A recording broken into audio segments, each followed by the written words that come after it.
Hey everyone, I am writing here because I just can't keep this to myself anymore. It all started on a seemingly ordinary day, but it turned out to be anything but that. I am still trying to wrap my head around everything that happened, so bear with me. So, my wife Karen and I have been married for 10 years. We have a wonderful 7-year-old son named Ben, and I thought we had a pretty good life together. I mean, we had our ups and downs like any other couple, but nothing that ever made me question her loyalty. About a month ago, Karen started acting a bit off.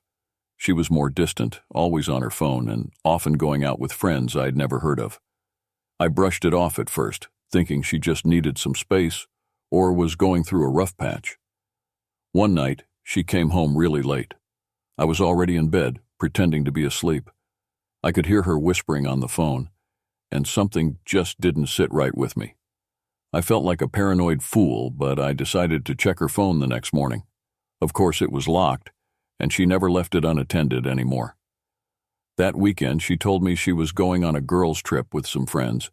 I didn't think much of it and focused on spending quality time with Ben. We went to the park, had ice cream, and just enjoyed our father-son time. But deep down, I couldn't shake the feeling that something was wrong. When she came back, she was even more distant. I finally confronted her, asking if there was something going on. She denied everything, saying I was being ridiculous.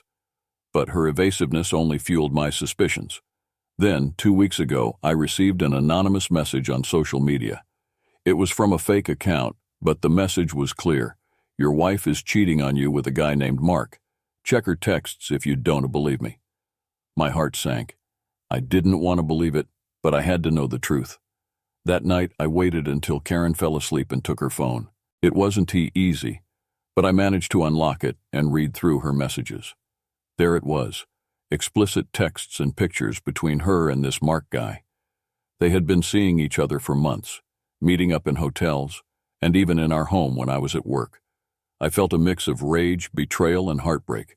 How could she do this to me, to Ben? I confronted her the next morning, and she didn't even try to deny it. Instead, she went on the offensive, calling me controlling and saying she felt trapped in our marriage. She packed a bag and left, saying she needed time to think. 2 days later, she came back, not to reconcile, but to take more of her stuff. She left a note on the kitchen table. I'll never forget what it said. I'm leaving. I don't have kids. Take care.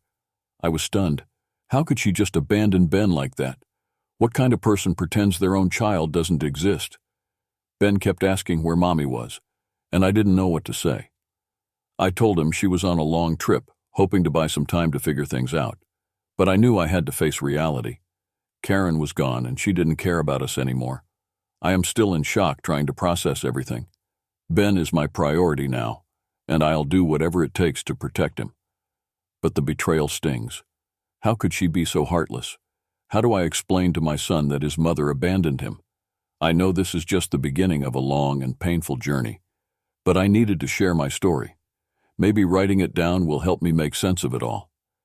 Thanks for reading, and if you have any advice or similar experiences, I'd love to hear them. Hey everyone, thanks for the support and advice on my last post. It has been a rough few weeks, but I'm trying to stay strong for Ben. Here is what has happened since then. After Karen left, I knew I had to step up and be both mom and dad to Ben. It wasn't easy explaining to him why Mommy wasn't around, but I tried to keep it simple. I told him that Mommy had to go away for a while and that we were going to be okay. He is a resilient kid, but I can see the confusion and hurt in his eyes. The first thing I did was change the locks on the house.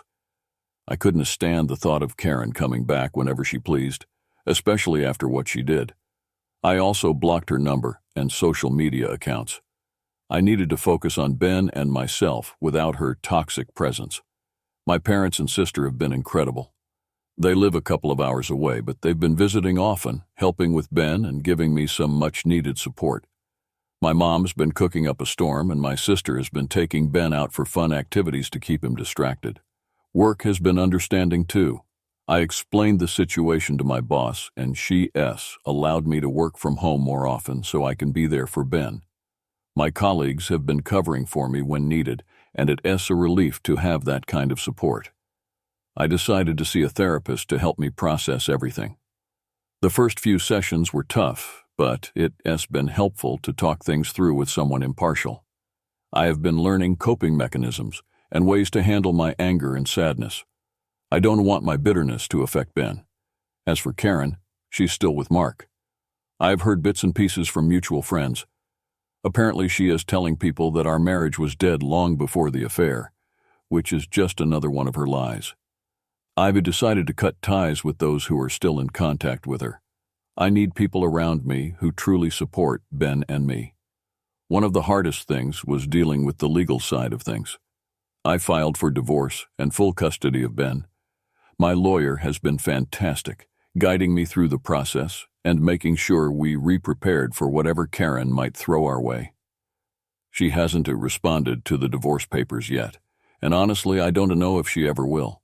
She seems to be in her own world now. Ben's been having a tough time at school. His teacher noticed he was more withdrawn and not as engaged as usual. I had a meeting with her and explained the situation. She has been very supportive, offering extra help and keeping a close eye on him. Last weekend, we had a little breakthrough. I took Ben to the zoo, just the two of us. He was so excited to see the animals, and for a few hours, it felt like we were just a regular father and son having a good time. On the way home, he fell asleep in the car, clutching a stuffed lion we bought at the gift shop. In that moment, I realized that we were going to be okay. It wouldn't be easy, but we'd find our new normal.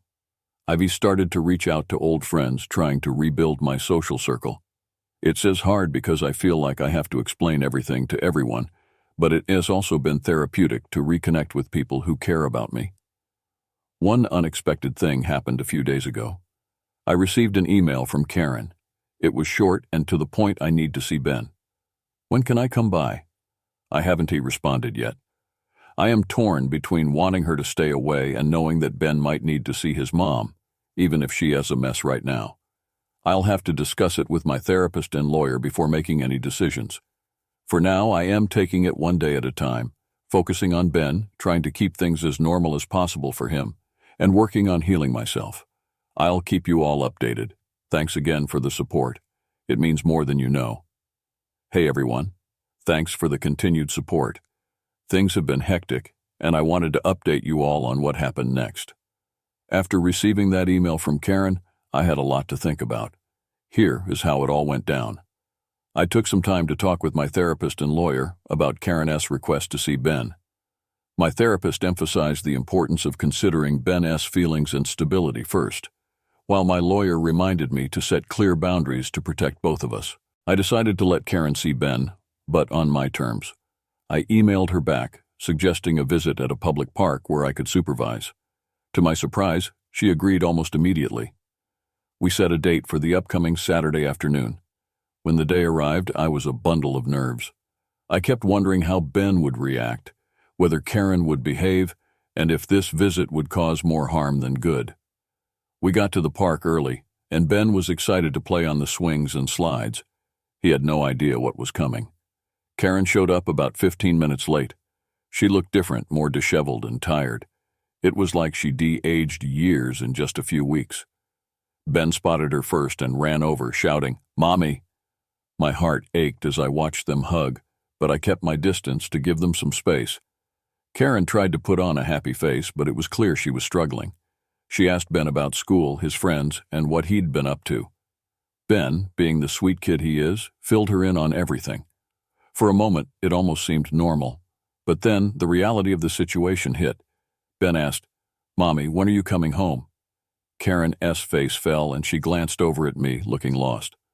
I stepped in, sitting down next to Ben, and explaining as gently as I could that Mommy wasn't going to live with us anymore, but that she still loved him very much. Karen nodded, tears in her eyes, and managed to add, "I love you so much, Ben. I'm sorry for everything." It was a bittersweet moment, and I could see the confusion and hurt in Ben's eyes. But he nodded, accepting our explanations in the way only a child can. We spent the rest of the afternoon playing together, trying to keep things light. Karen joined in, but there was an awkwardness between us that we couldn't shake. As the visit came to an end, Karen hugged Ben tightly and promised to see him again soon. Once we got home, Ben was quieter than usual. I made his favorite dinner and we watched a movie, but he wasn't as enthusiastic as he normally would be. Before bed, he asked me again why Mommy wasn't coming home. I tried my best to reassure him, telling him that both Mommy and Daddy loved him very much, even if we couldn't at all be together. That night, after putting Ben to bed, I found myself staring at the ceiling, feeling a mix of relief and sadness. I was glad the visit had gone relatively smoothly, but it also made everything feel more real. Karen was really gone, and we were on our own.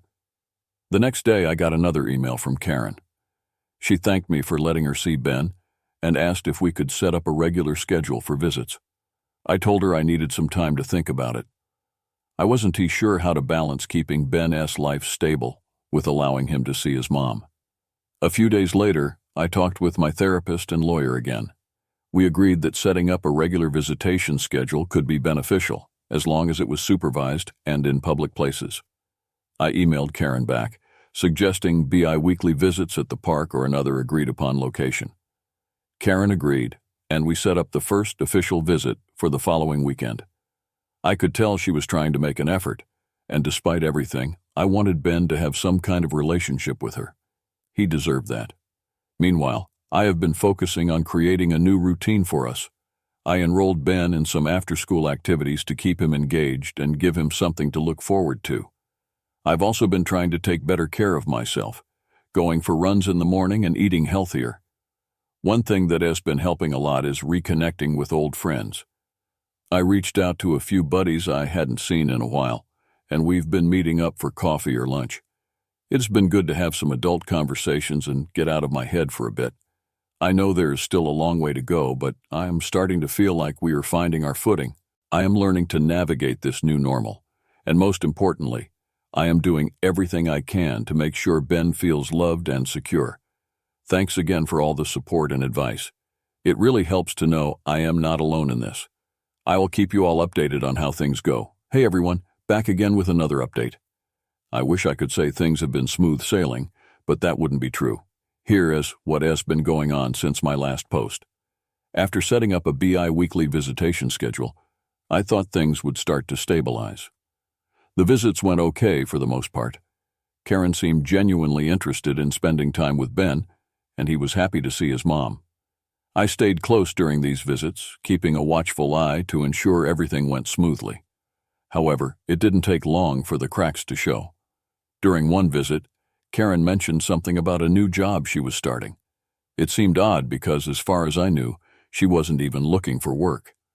I brushed it off at first, but the more I thought about it, the more it nagged at me. I decided to do a bit of digging. I contacted some mutual friends and did a little online snooping. What I found shocked me. Karen wasn't starting a new job. In fact, she wasn't even looking for one. Instead, she was still living off the money she had taken from our joint account before she left.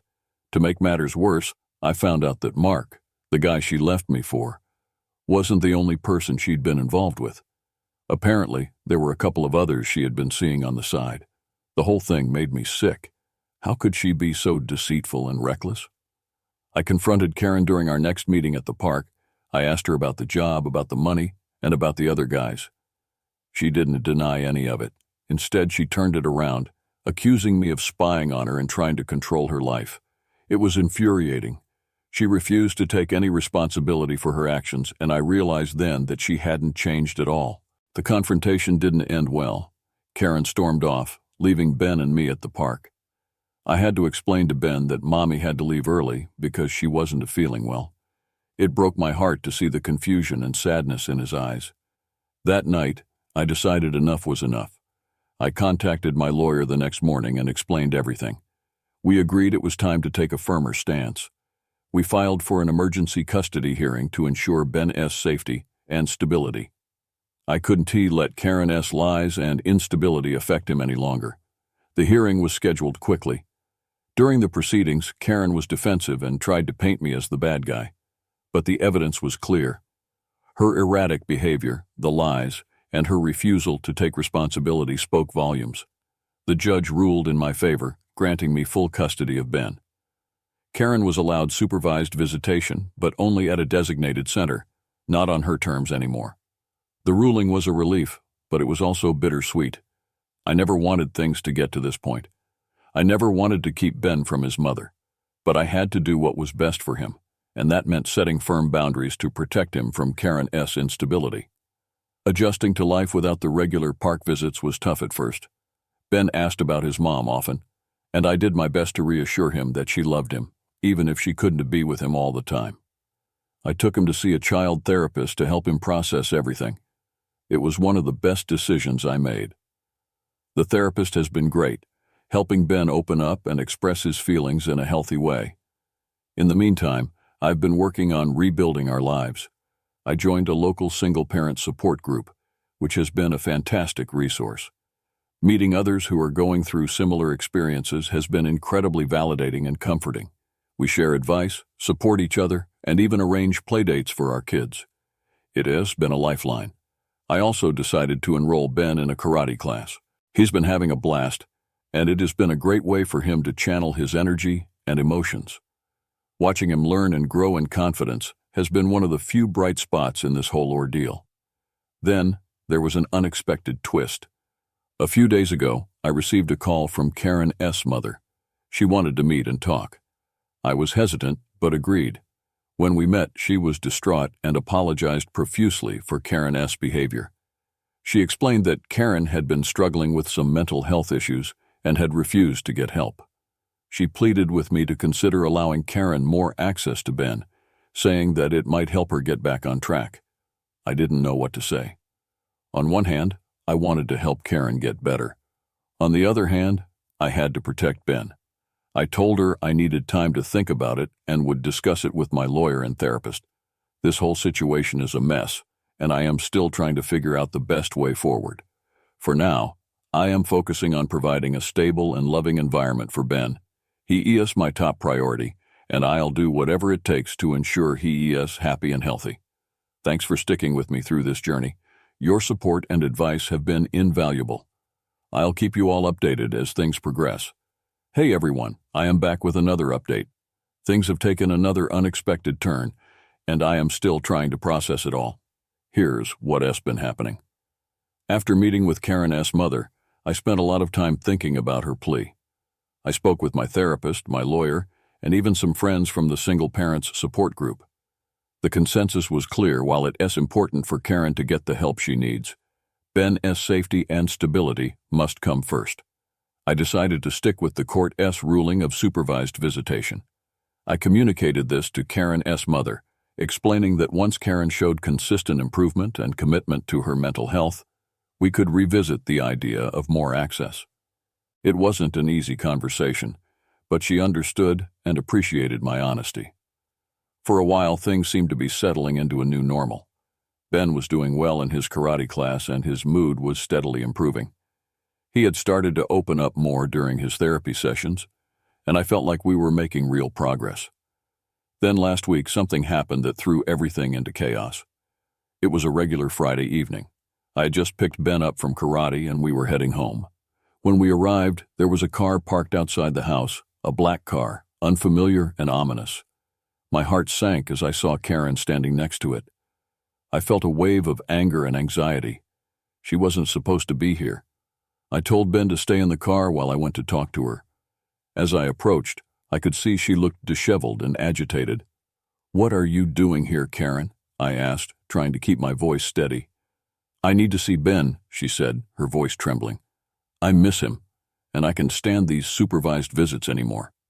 "Karen, this isn't the way to do it," I replied, trying to stay calm. "You need to go through the proper channels. This is not okay." She started to cry, and for a moment I felt a pang of sympathy. But I couldn't let my guard down. "Please just let me see him for a few minutes. I promise I'll leave after that." I glanced back at the car where Ben was waiting, his eyes wide with confusion. I knew I had to handle this carefully. "Karen, you need to leave now, or I'll have to call the police. This isn't fair to Ben. You need to respect the boundaries set by the court." She looked at me, her eyes filled with desperation and anger. "You're trying to take him away from me. You've turned him against me." Before I could respond, she rushed past me towards the car. I quickly followed, but she had already reached Ben. She opened the door and hugged him tightly. Ben was startled, looking at me with a mix of fear and confusion. "Mommy, what's going on?" he asked, his voice shaking. "It's okay, sweetheart," she said, her voice cracking. "Mommy just wanted to see you." I gently but firmly pulled Karen away. "That is enough. You need to go now, Karen." She resisted at first, but finally she let go and stumbled back to her car, still sobbing. "This isn't over," she said, before getting in and driving away. I took a deep breath, trying to calm my racing heart. I turned to Ben and hugged him tightly. "It's okay, buddy. Everything's going to be okay." That night, I called my lawyer and reported the incident. We filed for a restraining order to ensure something like this wouldn't happen again. It was a hard decision, but I knew it was necessary to protect Ben and provide him with the stability he needed. In the days that followed, Ben was more withdrawn and quiet. I made sure to spend extra time with him, reassuring him that he was safe and loved. His therapist has been a huge help, providing strategies to help him process the encounter and his feelings. Meanwhile, I have been doing my best to stay strong and focused.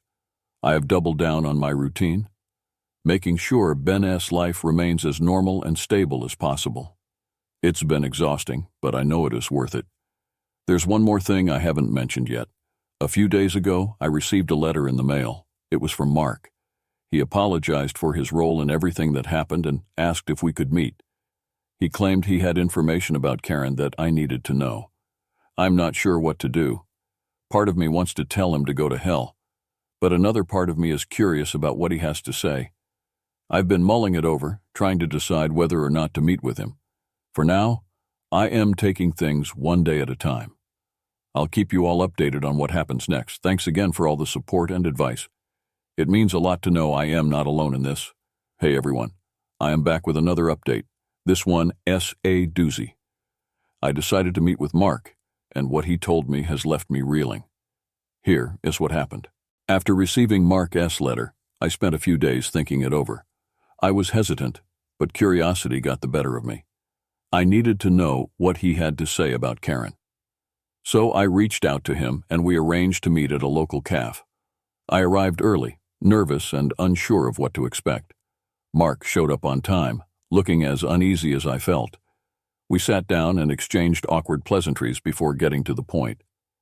"Thanks for meeting with me," Mark started, looking around to make sure no one was listening. "I know I am probably the last person you want to see."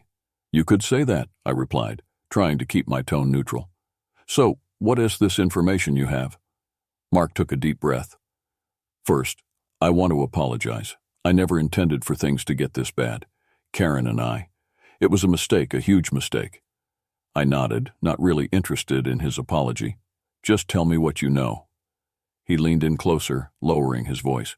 "Karen has been struggling with a lot more than you know. It is not just about the affair. She has been hiding some serious issues." My heart raced. "What kind of issues?" "She has been involved in some illegal activities," he said, glancing around nervously. "I found out a few weeks ago, and it's bad. She's been embezzling money from her previous job, and she is in deep with some dangerous people." I felt like the ground had shifted beneath me. "Why are you telling me this now?" "Because I'm scared," Mark admitted. "And I think you need to know for Ben's sake. I've tried to distance myself from her, but she's been erratic, and I'm worried she might do something desperate." The news hit me like a ton of bricks. Karen's behavior had always been erratic, but I never imagined it was this serious. I needed to protect Ben even more now. "Do you have any proof?" I asked, trying to keep my voice steady. Mark nodded and pulled out a folder from his bag. "I have been gathering evidence, bank statements, emails, texts. It's all here." I didn't know what to do with it, but I thought you should have it. I took the folder, feeling a mix of anger and disbelief. "Why didn't you come forward sooner?" "I was scared," he repeated, his voice barely above a whisper. "Karen's connections. They are dangerous. I didn't want to get involved, but I can't keep quiet anymore." I thanked him and left the cafe, my mind racing. I went straight to my lawyer's office and handed over the folder. She was shocked, but immediately started looking through the evidence. We decided to take this to the authorities, ensuring everything was documented and legally sound. That night, I sat down with Ben and explained that things might get a bit chaotic for a while. I didn't go into details, but I reassured him that I was doing everything to keep him safe. He seemed to understand, nodding solemnly. The next few days were a whirlwind of meetings with the police and lawyers. The authorities took the evidence seriously and started an investigation. Karen was quickly taken into custody, which was a huge relief. But it was also heartbreaking to see the mother of my child involved in such a mess. With Karen in custody, I thought things would start to calm down, but the emotional fallout was just beginning. Ben had questions, and I did my best to answer them in a way he could understand. I kept him busy with school, karate, and playdates, trying to maintain a sense of normalcy. Meanwhile, I continued to attend therapy, which has been a lifeline. My therapist helped me process the anger, betrayal, and sadness. She also guided me on how to support Ben through this tough time. One evening, after putting Ben to bed, I received a call from Karen S.'s mother. She was devastated and didn't know what to say. I told her about the investigation and assured her that Ben and I were doing our best to move forward. She offered to help in any way she could, and we agreed that she could visit Ben under supervision. Through all of this, the support from friends, family, and even strangers on this subreddit has been incredible. It has been a tough journey, but knowing I am not alone has made a world of difference. Looking ahead, I know there will be more challenges. The legal proceedings will take time, and the emotional scars will take even longer to heal. But I am determined to stay strong for Ben. He deserves a happy, stable life, and I'll do everything in my power to give him that. Thanks again for all the support and advice. I'll keep you all updated as things progress. Stay strong, everyone. Hey, everyone, I am back with another update. Things have been incredibly intense, but I think we are finally starting to see a light at the end of the tunnel. Here is what has been happening since my last post. With Karen in custody, the investigation into her illegal activities moved quickly. The evidence Mark provided was damning, and Karen S.'s previous employers came forward with additional information that solidified the case against her. It was clear that she would be facing significant jail time. Despite the relief of having Karen out of our lives, the emotional fallout was still very real. Ben had been more withdrawn and quiet since everything happened. His therapist has been wonderful, but it's clear he is struggling to understand why his mom isn't around. I've been doing my best to be there for him, to listen and reassure him whenever he needs it. One of the biggest challenges has been rebuilding trust. After everything that happened, I found it hard to trust anyone, let alone myself. I kept second-guessing my decisions and worrying that I might miss something important again. My therapist has been helping me work through these feelings, reminding me that healing takes time and that it is okay to take things one step at a time. To help both Ben and myself, I have been focusing on creating a stable and supportive environment at home. We've established new routines, and I've been making sure to spend quality time with him every day. We've started a new tradition of having adventure days on the weekends, where we go hiking, visit museums, or try out new activities. It's been a great way to bond and create positive memories together. One of the most unexpected sources of support has been Mark. After our initial meeting, he continued to reach out, offering help and advice whenever I needed it. At first, I was wary of him, but over time, I realized that he was genuinely remorseful for his role in everything. He even testified against Karen, providing crucial information that helped the investigation. It's strange, but in a way, Mark has become an ally. We've had several long conversations about what happened, and while I don't think we'll ever be friends, I've come to see him as someone who was also manipulated by Karen. It doesn't excuse his actions, but it has given me some closure to understand his perspective. Ben S. School has been incredibly supportive as well. His teacher has been keeping a close eye on him, and the school counselor has been meeting with him regularly. They've been working together to ensure he feels safe and supported during this difficult time. I am grateful for their dedication and care. One night after putting Ben to bed, I received a call from Karen S.'s mother. She was heartbroken over everything that had happened and apologized profusely for not seeing the signs earlier. She asked if she could visit Ben, and I agreed, with the condition that the visits be supervised. We set up a schedule for her to come over once a week, and it has been going well so far. Ben enjoys spending time with his grandma, and it has been good for him to have that connection. As for me, I've been focusing on self-care and rebuilding my own life. I've continued to attend therapy, and I've also started taking yoga classes. It has been a great way to manage stress and find some inner peace. I've reconnected with old friends and even made some new ones through the single parent support group. It has been a relief to have a network of people who understand what I am going through and can offer support and advice. A few weeks ago, I received an unexpected email from Karen. She apologized for everything and asked if we could arrange a video call so she could talk to Ben. It was a difficult decision, but after discussing it with Ben's therapist, we decided to give it a try. The call was emotional and awkward, but it was important for Ben to see his mom and hear her say that she loved him. We agreed to keep the calls short and supervised, and so far they've been going okay. Despite everything, I am starting to feel hopeful about the future. Ben and I are finding our new normal, and we are stronger for everything we've been through. I've learned a lot about resilience, trust, and the importance of a strong support network. It's been a tough journey, but I am proud of how far we've come. Thank you all for your continued support and advice. It means the world to me. I'll keep you updated on our progress. Stay strong, everyone. Hey, everyone. I am back with another update. It's been a few months since my last post, and I am happy to say that things are finally starting to look up for Ben and me. Here's what's been happening. After we established the supervised video calls with Karen, things began to settle into a more predictable routine. The calls were emotional, but necessary for Ben to maintain some connection with his mom. Each call was supervised by either his therapist or me, ensuring that it stayed positive and appropriate. Ben's therapy sessions have been going really well. His therapist has been helping him process his feelings about his mom and everything that happened. Ben's starting to understand that what happened wasn't his fault, and he's just learning healthy ways to cope with his emotions. It has been amazing to see his progress. Hoa sees becoming more open, expressive, and confident. One major development was the conclusion of Karen's legal case. She was sentenced to a significant amount of jail time for her crimes. It was a bittersweet moment. On one hand, it was a relief to have some closure and know that she couldn't cause any more harm. On the other hand, it was heartbreaking to see the mother of my child go to prison. Through all of this, my support network has been a lifeline.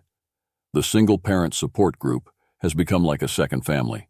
We share our struggles and victories, and it's been incredibly comforting to know that I am not alone. I've made some close friends who have been there for me through thick and thin. Rebuilding trust has been a long journey, but I am starting to feel more secure in my decisions and instincts. My therapist has been instrumental in this, helping me work through my fears and insecurities. I am learning to trust myself again, which has been crucial for both my and Ben's well-being. Recently, I decided to take a big step and move to a new house. The old house was filled with too many painful memories, and I felt it was time for a fresh start. We found a cozy place in a nice neighborhood with a great school district. Moving was a big change, but it's been incredibly positive. Ben loves his new room, and I feel like we've left a lot of the past behind. To celebrate the move and our new beginning, I planned a small housewarming party with close friends and family.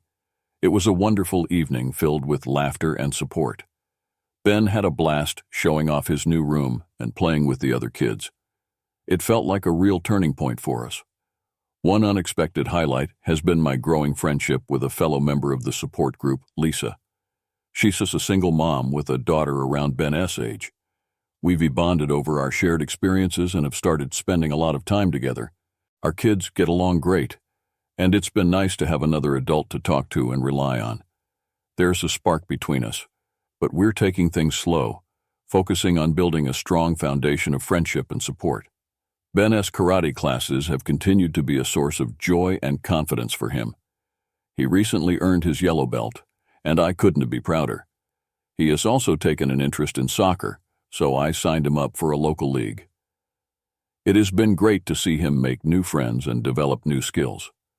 As for me, I've continued my self-care journey. Yoga has become a regular part of my routine, and I've started running again. It's been a great way to clear my mind and stay healthy. I've also been exploring some new hobbies, like cooking and gardening. It's been therapeutic to focus on creating and nurturing something positive. One thing that has been incredibly rewarding is volunteering at Ben S. School. I joined the PTA and have been helping with various events and activities. It's been a wonderful way to stay involved in Ben S. life and meet other parents. Plus, it has given me a sense of purpose and community. Looking back on everything we've been through, I can believe how far we've come. There were times when I didn't think we'd make it, but here we are, stronger and more resilient than ever. I'm grateful for the support from all of you and the amazing people in our lives who've helped us along the way. The future feels hopeful and full of possibilities. Ben and I are forging ahead, embracing our new beginning with open hearts and minds. Thank you all for being a part of our journey. Your support and advice have been invaluable, and I'll continue to keep you updated on our progress. Stay strong, everyone. We've got this. Hey, everyone, I am back with another update. I can't believe how much things have changed in the past few months. We've faced so many challenges, but we're finally starting to find our footing and rediscover happiness. Here's what has been going on. The new house has been an amazing change for Ben and me. It's incredible how much a new environment can impact your mood and outlook. We've been settling in, making the place our own, and it's starting to feel like home. Ben loves his new room and the neighborhood kids he has made friends with. It's been heartwarming to see him so happy and engaged. Lisa and I have continued to grow closer. Our friendship has deepened, and we've started spending even more time together. We've had a few heart-to-heart conversations about our pasts, our kids, and our hopes for the future. There's definitely a connection between us, and we've decided to see where things go. It is exciting, but also a bit nerve-wracking. After everything that has happened, I am taking things slowly and carefully, making sure to prioritize Ben's well-being. One evening, Lisa and her daughter Emma came over for dinner. It was a casual get-together, but it turned out to be a wonderful evening. The kids played together while Lisa and I cooked and talked. As we sat down to eat, I couldn't help but feel a sense of contentment and hope. It felt like a glimpse of what our future could be. Ben's therapy sessions have continued to be incredibly beneficial. His therapist has been working with him on building resilience and coping strategies. We've seen a noticeable improvement in his confidence and emotional stability. He is more open about his feelings and better able to express himself. It has been amazing to witness his growth.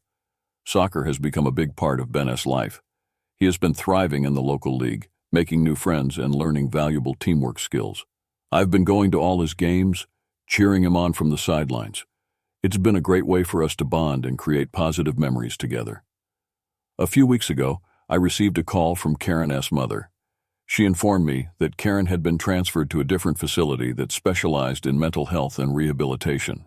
She's been making progress and has been participating in therapy sessions. Her mother asked if we could arrange another video call between Karen and Ben. After discussing it with Ben's therapist, we agreed to give it a try. The video call was emotional but necessary. Karen looked better than the last time we saw her. She was more composed and seemed genuinely interested in Ben's life. They talked about school, soccer, and his new friends. Ben was hesitant at first but gradually opened up. It was a positive step, and I am hopeful that Karen will continue to make progress. We agreed to keep the calls short and regular, under supervision. Work has been going well too. I've been focusing on my job and taking on new projects. It's been rewarding to see my efforts recognized and appreciated. My boss has been supportive throughout everything, and I am grateful for the flexibility that allows me to be there for Ben. One unexpected but delightful surprise has been my rekindled love for painting. I used to paint a lot before life got so complicated. Recently, I set up a small art studio in the basement and started painting again. It's been incredibly therapeutic to lose myself in colors and creativity. Ben S. even joined me a few times, and it's become a fun activity for us to do together. Lisa has been a huge support in this new chapter of my life. She's been there to listen, offer advice, and just be a friend. We've had a few more dinners together, and the kids get along great. It's been nice to have someone who understands and shares similar experiences. We're taking things slow, but I am hopeful about where this might lead. One evening, as we were having dinner at Lisa's place, Ben and Emma were playing in the backyard. Lisa and I were sitting on the porch, watching them and talking. She reached out and held my hand, giving me a warm smile. "You're doing an amazing job, you know that?" she said. I felt a lump in my throat and squeezed her hand. Thank you, Lisa. I couldn't have done it without you and everyone else who's been there for us. She leaned in and kissed me softly. It was a moment of pure connection and understanding. For the first time in a long while, I felt a sense of peace and happiness that I thought I had lost forever. Looking back on everything we've been through, I can believe how far we have come. It's been a long and painful journey, but we have emerged stronger and more resilient. Ben and I are building a new life filled with love, support, and hope. Thank you all for being part of this journey with us. Your support and advice have been invaluable. I'll keep you updated as things progress. Stay strong, everyone. We've got this. Hey, everyone. I am back with what I think might be my final update. It's been a long journey, and I'm excited to share how things have been progressing. Here is what has been happening. Ben and I have truly settled into our new home and routine. The stability has been great for both of us, and we are finally finding our stride. His therapy sessions continue to be a crucial part of his healing process, and I can see how much he has grown emotionally. He is more confident, happier, and he has even started to show interest in new hobbies, like drawing and cooking. One of the biggest changes has been my relationship with Lisa. What started as a supportive friendship has blossomed into something more. We've been taking things slow, always putting our kids first, but the connection between us is undeniable. We've had more family dinners, playdates, and even a couple of short weekend trips together. It has been amazing to see our kids get along so well and to feel a sense of family again. A few weeks ago, Lisa and I decided to take the kids to a nearby beach for the weekend. It was the first time we all went on a trip together, and it felt like a significant step forward. The kids had a blast playing in the sand and water, and Lisa and I enjoyed some much-needed relaxation. One evening, we watched the sunset together, and Lisa turned to me, saying, "I can see a future with us, Derek, a happy one." Hearing those words filled me with a warmth and hope I hadn't felt in a long time. I realized that despite everything, life can still offer beautiful moments and new beginnings. We've been talking about moving in together sometime in the future, but we are not rushing anything. We want to make sure it's the right time for both of our families. Then, just as things seemed to be looking up, I received a phone call that turned my world upside down. It was Karen S. mother, and she sounded frantic. She told me that Karen and her lover Mark had been in a car accident. They were both killed instantly. My heart sank as the news hit me. Despite everything that Karen had done, I never wished harm upon her. I felt a mix of shock, sadness, and a strange sense of finality. I knew I had to tell Ben, but I wasn't sure how. With the help of his therapist, I gently explained to him what had happened. It was one of the hardest conversations I've ever had. Ben was devastated, and it broke my heart to see him in so much pain. We spent the next few days mourning and trying to process the loss. Ben's relationship with his grandma has been growing stronger. Her visits have been a positive influence on him, providing a sense of continuity and love from his maternal side. It has also given me a bit of a break, which I've used to focus on my self-care and hobbies. One of the most rewarding developments has been reconnecting with painting. I've even started taking a few art classes to refine my skills. It has been incredibly therapeutic and fulfilling. Ben often joins me in the studio, creating his own masterpieces. It has become a special bonding activity for us. Despite the tragedy, life has to go on. Lisa and I have been supporting each other through this difficult time. She's been a rock for me, offering comfort and understanding. We've continued to grow closer, and our bond has only strengthened through the adversity. Work has been another area of positive growth. I have taken on new responsibilities and even received a promotion. It's been rewarding to see my hard work pay off and to feel a sense of achievement outside of my personal life. One unexpected but exciting development is that I have been asked to speak at a local support group about my journey. They want me to share my experiences and offer advice to others going through similar situations. At first, I was hesitant, but I realized that sharing my story could help others find hope and strength. Preparing for this has been a reflective process, allowing me to see just how far we have come. As I look back on everything, I am filled with a sense of gratitude. The support from friends, family, and this community has been invaluable. We've faced unimaginable challenges, but we've come out stronger and more resilient. Ben and I are in a good place, and I am excited about the future. This journey has taught me so much about resilience, love, and the importance of a strong support network. Life can be unpredictable and challenging, but it can also offer new beginnings and unexpected joys. I am looking forward to embracing whatever comes next with an open heart and mind. Thank you all for being there for us. Your support, advice, and encouragement have made a world of difference. I'll continue to check in from time to time, but for now, I think it's time to focus on living our best lives. Stay strong, everyone. We've got this.